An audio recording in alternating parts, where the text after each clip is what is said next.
Hey folks, welcome back. Tonight I have got something really, really great for you. Freya has gone over the recent trail cam photos and she found a large batch that include more figures walking around my property, some of which actually include faces. You might notice that I sound a little different on my call today. That's because Freya had to record it instead of me. She's been doing an awesome job over the last few days. So thank you very much, Freya. Where we left off last was that we had two pictures with figures, two figures in one and one figure in another. But you have just sent me a bunch of other stuff that you found, I guess, via the software, right? Is that what I'm looking at? Mm-hmm. Okay. This is crazy. I know. Okay, so let's talk about camera 2 first. Okay, let's get into this. So yesterday, what all of Fantastic Daily saw is all that you had seen. That photo that showed there were two figures in one frame and a figure walking out of the frame in the next minute. A couple hours ago, I came back to you and was like, holy shit.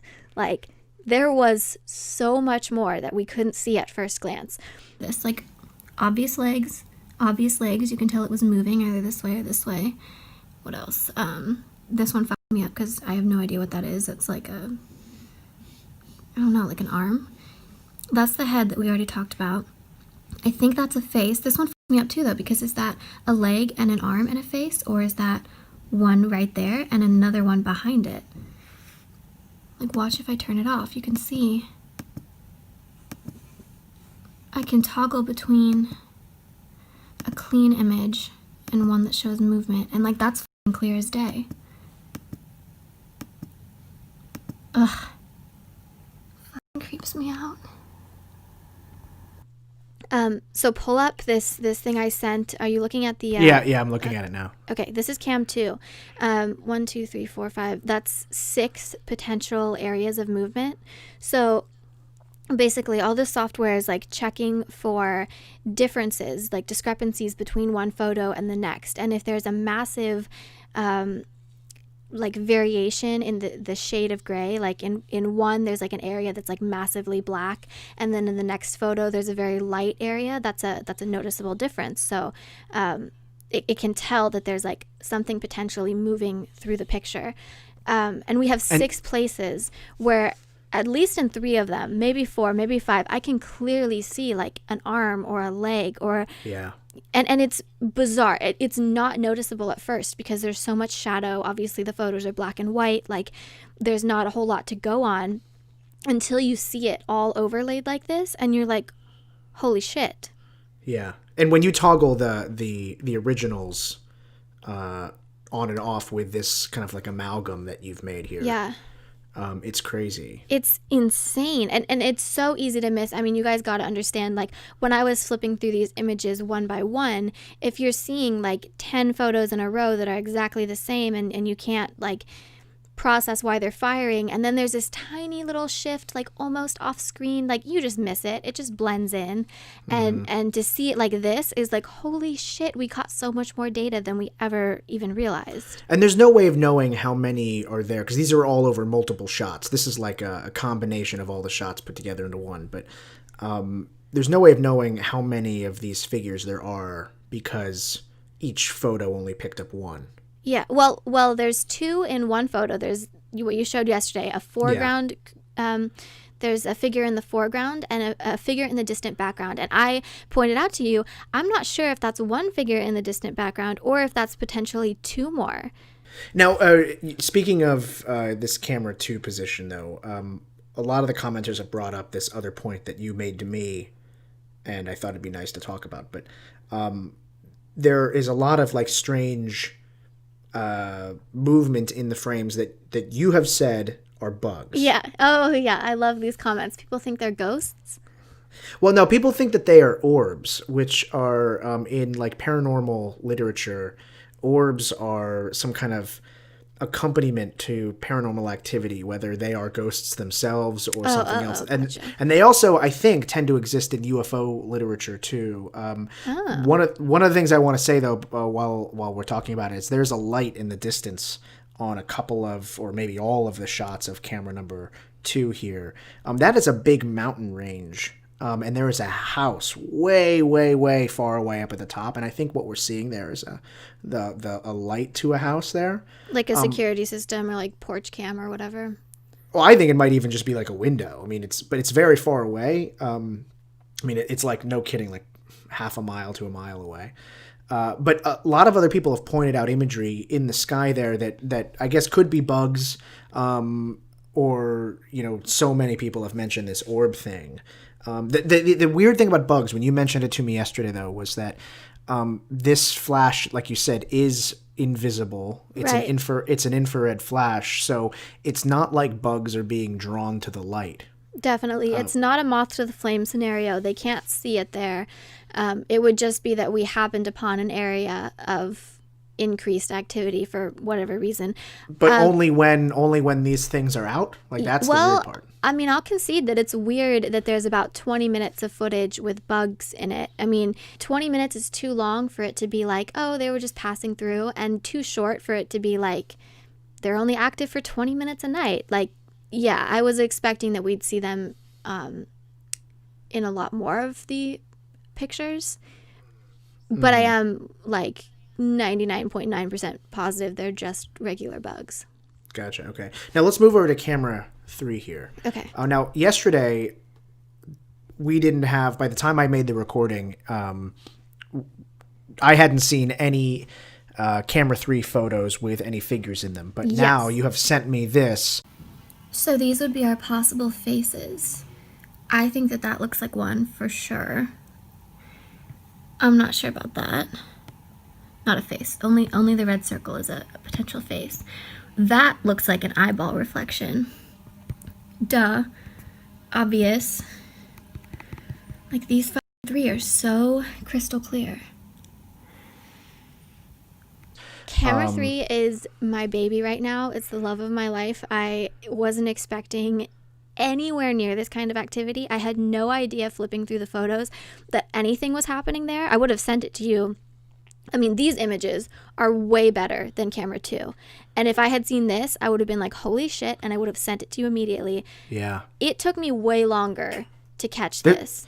There's a couple Obvious ones. And I don't know why, like when you're looking through dozens of these photos, it's like they kind of blur together and you're trying to be very discriminating and like comb through them, but like you're checking the timestamp, you're checking the temperature, you're checking like every single little variable, and it's just a lot to process. And it was like the middle of the night, like I'm dead tired, like I'm making excuses because I'm honestly embarrassed that I couldn't see 2 of these faces, because like now when I look at them, it's like, of course. Well, let's talk about these faces real quick. Faces, right?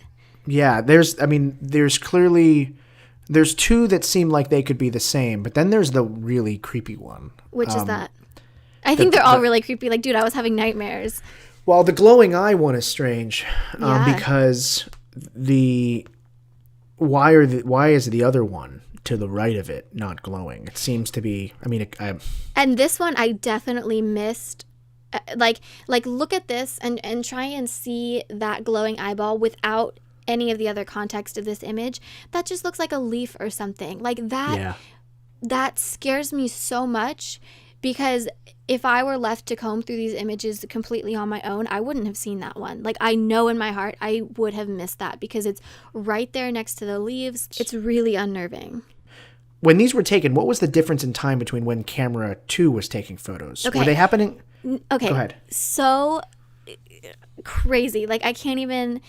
I was excited yesterday to hear you being excited that we caught 2 black-eyed kids in one image. There was that one in the foreground and one, maybe 2 in the background of camera 2. Like, down to the minute, in the same minute, sometimes camera 3 was being triggered in the exact same moment. So not only are there 2, potentially 3 black-eyed kids in those camera 2 photos, there was a whole nother black-eyed kid in camera 3, and distance-wise, no chance in hell that that's the same figure. So camera 2 and camera 3 were firing at almost, you said, the same minute. Consecutively. Yeah, there were back-to-back occurrences. And with camera 1, you still haven't found anything on that. I have not seen a figure, but something really, really interesting that I was like, so hyped about because I kind of called this. A couple videos ago, I had talked about how I was curious if the temperature was going to fluctuate, like around an experience, because I'd heard paranormal researchers say when they're encountering something, they get the chills, the atmosphere, it seems like the temperature drops, everything gets very cold and ominous and spooky. And if you look at the very last photo from camera 1 where you're investigating and the temperature is 60 degrees. But if you look at some of these photos where a black-eyed kid's been captured, in those photos of the figures, sometimes the temperature is almost 10 degrees lower. And I hadn't noticed that. That blew my mind. Oh, I didn't even look at that. And if you look at any sort of weather forecast from that night, the lowest that it was supposed to get was 60 degrees. And I even checked this morning, the lowest reported temperature was 60 degrees. And we have actual timestamps 5-6 degrees lower than that. And it was only when there was an experience happening. One of the things that I should probably bring up here about camera number 1 is you kind of got mad at me when I walked in front of it. Yeah, and that's kind of a bad habit that I've got, and I know a lot of the viewers have kind of mentioned this as well. I need to acknowledge that I can't insert myself into this experiment as much as I may want to check out these cameras while they're firing. You've been really clear that I should not be doing that. Yeah, just because camera 1 is so conveniently next to your house doesn't mean it's not part of the experiment. And you wouldn't walk in front of camera 2 or camera 3 because you know that would be disruptive and that would be disturbing the environment that you're trying to observe in a natural, unobserved state.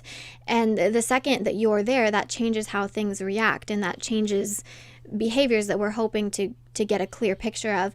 And I know you understand that with the further cameras, but that curiosity gets the better of you with camera 1, and you have to treat that as any other site. It has to be as undisturbed as possible.